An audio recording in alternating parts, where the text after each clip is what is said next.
That was my homie. Big L was my homie. We went to high school. He just had dreams of being the biggest rapper ever. And he was about to get signed to Rockefeller before he got killed. I remember. Oh, he was? Yeah. I remember him coming to my studio. I was like, I think I'm going to be signed to Rockefeller, yo. And Dame Dash, they was working out something, and next thing you know, done. He was killed. I got set up, rest in peace, Big L comes up to me in the tunnel, and he's like, yo, Crack, come bring your niggas, man. I got some beef, this. So we come. Big L's our brother. Digging in the crates. And when I come up, it's fucking Mace. He's arguing with Mace. They from the same block. I'm like, I was hanging out with Mace the night before at Puffy's studio. Mace. With him, you couldn't tell, like, if he was dead serious sometimes or he was joking, because he might have a straight face or he might make you feel inadequate about yourself. Like, dude was a genius. He was a genius in psychology, and he was the youngest.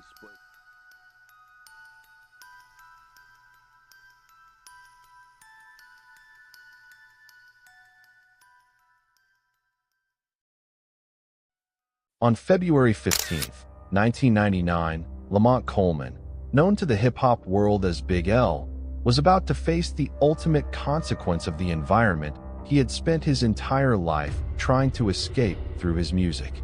At just 24 years old, the Harlem-born lyricist was standing on the edge of mainstream success, having just signed a deal with Rockefeller Records that promised to elevate him to the heights his talent deserved. But that night, as he walked the familiar streets of his childhood neighborhood at 139th Street and Lenox Avenue in Harlem, New York, his past would catch up with him in the most tragic way possible. Big L had no idea that the lifestyle he had witnessed growing up, the streets he had chronicled so vividly in his lyrics, and the connections from his earlier life would culminate in a moment that would rob hip-hop of one of its most gifted wordsmiths. The bullets that would strike him that evening weren't just aimed at the rapper. They were the result of a complex web of street disputes, family connections, and the unforgiving nature of the life he had tried so hard to leave behind through his art. To understand the incidents that led to Big L's death, one must first understand where he came from and what he was trying to escape. Born Lamont Coleman on May 30th, 1974, in Harlem, New York, Big L grew up in the midst of the crack epidemic that devastated inner-city neighborhoods throughout the 1980s and early 1990s. The streets of Harlem weren't just his home. They were his classroom, teaching him harsh lessons about survival, loyalty, and the thin line between life and death. From an early age, Lamont showed an exceptional gift for wordplay and storytelling. While other kids in his neighborhood were getting caught up in the street life that surrounded them, in the early 1990s, Big L found an outlet became part of a Harlem collective known as Children of the Corn, vivid alongside future stars like Cameron. His lyrical ability was undeniable, combining razor-sharp represented the raw talent emerging from narratives that felt authentic, each member because they were bringing their own unique style to the collective. For Big L, Children of the Corn was more than just a rap group. It was a brotherhood of artists who understood where they came from and where they were trying to go. The group's name itself was a reference to their environment, young people growing up in the concrete jungle of Harlem, trying to cultivate something positive from harsh conditions. Big L quickly emerged as one of the group's most talented members, his complex rhyme schemes and clever wordplay setting him apart even among his gifted peers. However, tragedy would strike the group early when Bloodshed, one of Big L's closest friends, died in a car accident in 1997.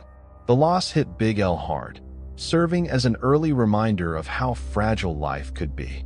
Big L right here from Columbia Records. Yeah. Yo, L, let's tell people, I'm gonna start with your new album. Working on a new album, you know what I'm saying? The title I don't know yet, but it's gonna be bad. I got two tracks done. I'm just chilling right now, still doing shows on the road and all that. Representing one people's Diggin In The Crates.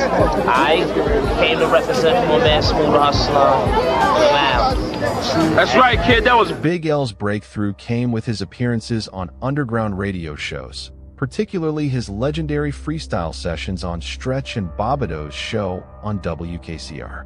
These performances showcased his incredible talent for off-the-top rhyming and cemented his reputation as one of the most skilled lyricists in hip-hop.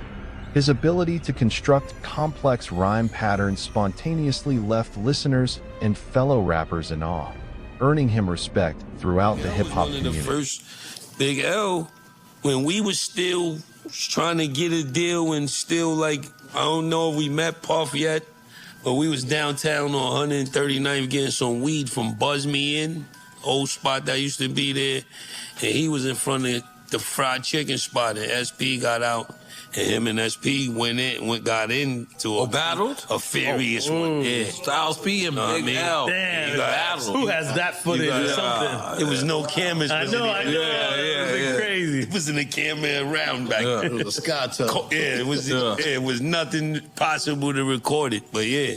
And then we got cool with him after that once we found out about Children of the Corn and all that, but... His reputation as a battle rapper was equally formidable. Big L was known for his devastating punchlines and his ability to dismantle opponents with clever wordplay. He approached battle rap like a street fight with words as weapons, and he rarely lost. This competitive spirit and his reputation for verbal destruction would become part of his legend, but it also meant he had made his share of adversaries in the competitive world of underground hip-hop. However, while Big L's professional life was looking up, he couldn't completely escape the environment he came from. Harlem in the late 1990s was still dealing with the aftermath of the crack epidemic, and gang activity remained a serious issue in many neighborhoods. Big L had grown up around this lifestyle, and some of his family members and childhood friends were involved in street activities that created dangerous situations. The reality was that Big L, despite his talent and his efforts to focus on his music career, still had connections to street life through his family and neighborhood ties. He hadn't completely severed these connections, partly out of loyalty to his roots and partly because it wasn't easy to simply walk away from the environment that had shaped him. This complicated web of relationships would ultimately prove fatal. One of the most significant factors in the events leading to Big L's death was his relationship with his older brother, Gerard Woodley. Gerard was involved in street activities in Harlem and had connections to organized crime in the neighborhood. While Big L was trying to make it as a rapper, his brother was involved in a much more dangerous lifestyle that would have serious consequences for the entire family. Gerard's involvement in street life created enemies and conflicts that Big L had nothing to do with, but because of their family connection, Big L was associated with his brother's activities in the eyes of those who had disputes with Gerard. This guilt by association was a common reality in neighborhoods like Harlem, approximately 8 family ties and loyalty were valued, but could also create dangerous situations for those trying to live legitimate lives. Big L was struck multiple times in the head and chest at close range. The shooting was quick and brutal, executed in a manner that suggested it was a planned hit rather than a random act of violence. Witnesses in the area reported hearing the shots and seeing a figure fleeing the scene, but in the chaos and darkness, reliable descriptions were difficult to obtain. Big L collapsed on the street, critically wounded. Emergency services were called, and within minutes, FDNY paramedics arrived at the scene. They found the 24-year-old rapper unconscious and bleeding severely from his injuries. Despite their efforts to stabilize him, the wounds were catastrophic. Big L was rushed to Harlem Hospital, but the damage was too severe. He was pronounced dead shortly after arrival, becoming another victim of the street violence he had spent his career documenting. The NYPD's Homicide Division immediately began investigating the murder. Detectives canvassed the area, interviewed witnesses, and collected evidence from the crime scene. The investigation quickly focused on the theory that the shooting was connected to Big L's brother Gerard Woodley and the street conflicts he was involved in. However, getting concrete information proved difficult as witnesses were reluctant to talk, either out of fear or because of the neighborhood's general distrust of law enforcement. Forensic evidence from the scene indicated that the shooter had approached Big L at close range, suggesting the victim either knew his attacker or didn't perceive him as a threat until it was too late. The execution-style nature of the shooting pointed to a premeditated attack rather than a spontaneous altercation.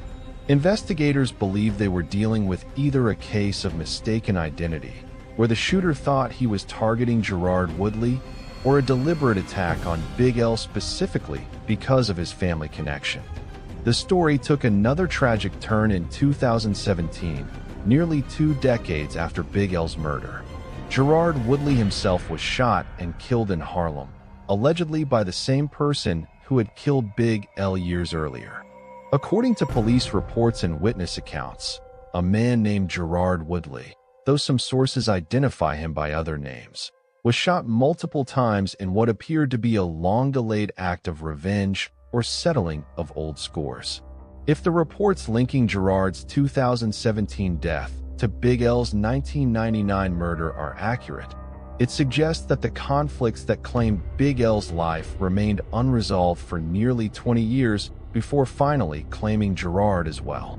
The cyclical nature of violence, where one death leads to another in an endless chain of retaliation, was painfully illustrated by the fates of the 2 brothers, both dying violently on the streets of the same neighborhood.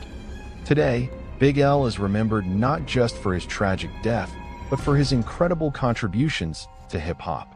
In Harlem, the neighborhood he never left behind, fans and fellow artists gather periodically to honor his memory and celebrate his music.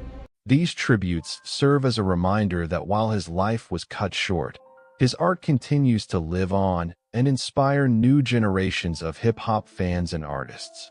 The story of Big L's last hours is ultimately a story about unfulfilled potential and the senseless violence that continues to claim too many young lives. He was a young man with extraordinary talent who was finally getting the opportunity to share his gift with a wider audience. But the streets he came from, the family connections he couldn't escape, and the cycles of violence that plagued his community caught up with him before he could fully realize his dreams. Big L's death remains officially unsolved, though theories and street accounts have filled in some of the gaps in the official record. What's certain is that on February 15, 1999, hip-hop lost one of its most gifted lyricists, and the world lost a young man who was trying to use his talent to create a I'm gonna change my verse up, fuck that. I'm gonna kick this shit. I'm gonna kick the 99 version of this shit. And his story serves as a tragic reminder of the toll that street violence continues to take on our communities.